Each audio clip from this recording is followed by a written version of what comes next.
Hi అండి. అందరికీ good morning. ఎలా ఉన్నారు? ఈరోజైతే వరి పంట గురించి అయితే నా మాటల్లో అయితే మీకు కొంచెం చెప్పాలనుకుంటున్నాను.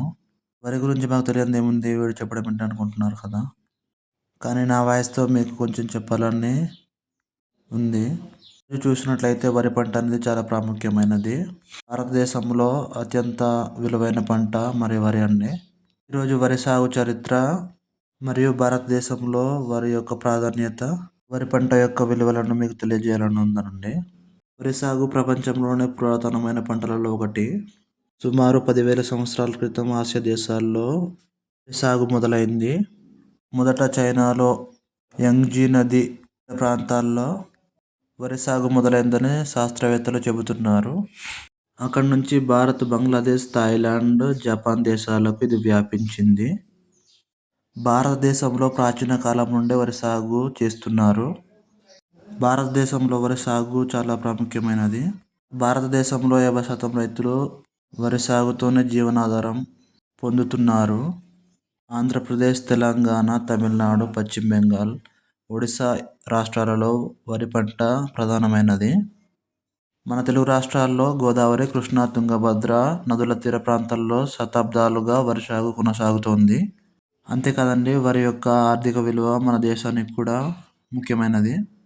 వరి పంట రైతులకే కాదు, దేశ ఆర్థిక వ్యవస్థకు చాలా ముఖ్యమైనదన్నమాట. వరి నుంచి వచ్చే అన్నం, బియ్యం, పొట్టు, గింజలు అన్నీ ఉపయోగకరమైనది. అంతేకాదు, వరి పంటతో కోట్లాది మంది రైతులు, కూలీలు, మిల్లర్లు జీవిస్తున్నారు. పంటల ఎగుమతుల్లో కూడా వరి పెద్ద భాగం కలిగి ఉంది. అంతేకాదు, వరి పంట ప్రస్తుత పరిస్థితి మరియు మన బాధ్యత ఏంటి అని ఆలోచిస్తే కనుక, ఇప్పుడున్న పరిస్థితులలో రైతులకు నీరు, ఎరువులు, ధర అన్నీ సవాళ్ళే అన్నమాట. వీటిని ఉపయోగించి పంటలు పండించాలి అంటే రైతుకు ఒక పెద్ద సవాలుగా మారిపోయిందండి. ఇప్పుడున్న ధరలు, అలాగే టెక్నాలజీ పరంగా అన్నీ కూడాను మిషన్స్ రావటంతో చేయడానికైతే నిరుపేద రైతులకైతే ఇబ్బందికరంగా మారిందన్నమాట.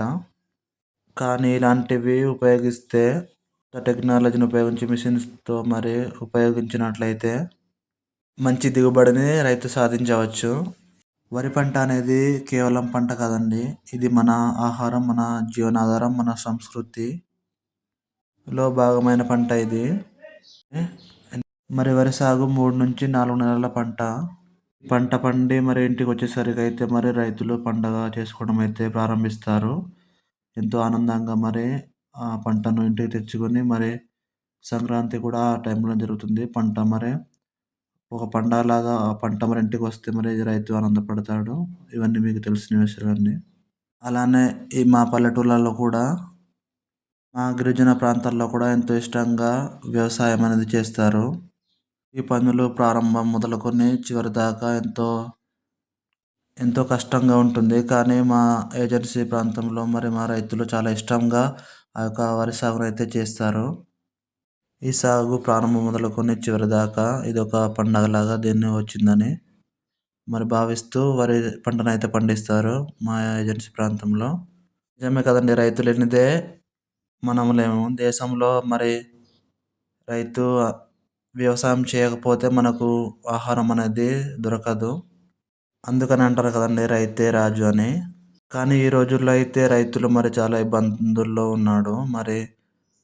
సరైన సమయానికి పంటలు పండించడానికి డబ్బులు లేక, పెట్టుబడి పెట్టలేక సరిగ్గా పండించలేని పరిస్థితి. కొన్నిసార్లు అయితే చాలా ఎక్కువగా పండించిన కొన్ని తుఫాన్ల కారణంగా అయితే పంట అయితే నష్టపోతుంది. అలాంటి సమయాల్లో రైతు అనేవాడు చాలా నష్టపోతాడు. పంట బాగా పండుతుంది అనుకునే సమయంలో ఏదో ఒక తుఫాన్ లాంటిది ఏమైనా వచ్చిందంటే ఆ అప్పులో, బాధలో కూరుకొని పోయి ఆత్మహత్యలు చేసుకుంటున్నారు. ఇలాంటి సంఘటనలు మనం ఎన్నోసార్లు చూసే ఉన్నాం. అలాంటి రైతును మనం వీలైనంత వరకు సపోర్ట్ చేద్దాం. వారి యొక్క చేస్తున్న పనులన్నీ సపోర్ట్ చేద్దాం. రైతు ఎక్కడైనా కనిపిస్తే గౌరవిద్దాం. రైతు మన దేశానికి ఒక రాజు కాబట్టి రైతులను గౌరవిద్దాం. మనకు తోచినంత సహాయం రైతులకు చేద్దాం. వరి పంట స్టార్టింగ్ నుంచి చివరి దాకా ఎలా పండిస్తారో మీకు ముందు ముందు ప్రతిదీ ఒక్కొక్క వీడియోగా మీకు చూపిస్తాము. ఇది మా అల్లూరు జిల్లాలోని మా గ్రామంలో ఉన్న మా వరి సాగు అండి. చూస్తున్నారు కదా, చాలా అందంగా అయితే ఉంది. మీకు నచ్చినట్లయితే లైక్ చేయండి. ఇలాంటి రైతు పంటలు పండించే వీడియోస్ కోసం మా ఛానల్ని సబ్స్క్రైబ్ చేసుకోండి దయచేసి. మీరు ఎప్పుడైనా వ్యవసాయం చేసుంటే కామెంట్ సెక్షన్లో కామెంట్ చేయండి. మీరు రైతును సపోర్ట్ చేస్తున్నట్లయితే జై కిసాన్ అని కామెంట్ చేయండి.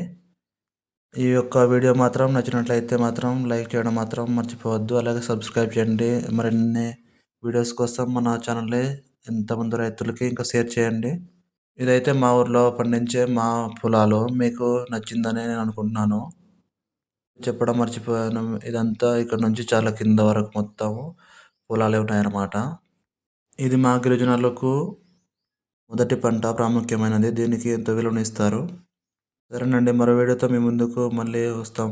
అంతవరకు మీరందరూ క్షేమంగా ఉండాలని కోరుకుంటూ, మీరందరూ రైతు యొక్క విలువను తెలుసుకోవాలని, వ్యవసాయాన్ని ఇంకా సపోర్ట్ చేయాలని, రైతును గౌరవించాలని మనస్ఫూర్తిగా కోరుకుంటూ, వీరినంతవరకు వీడియోని షేర్ చేయండి. ఇంతటితో సెలవు. బాయ్.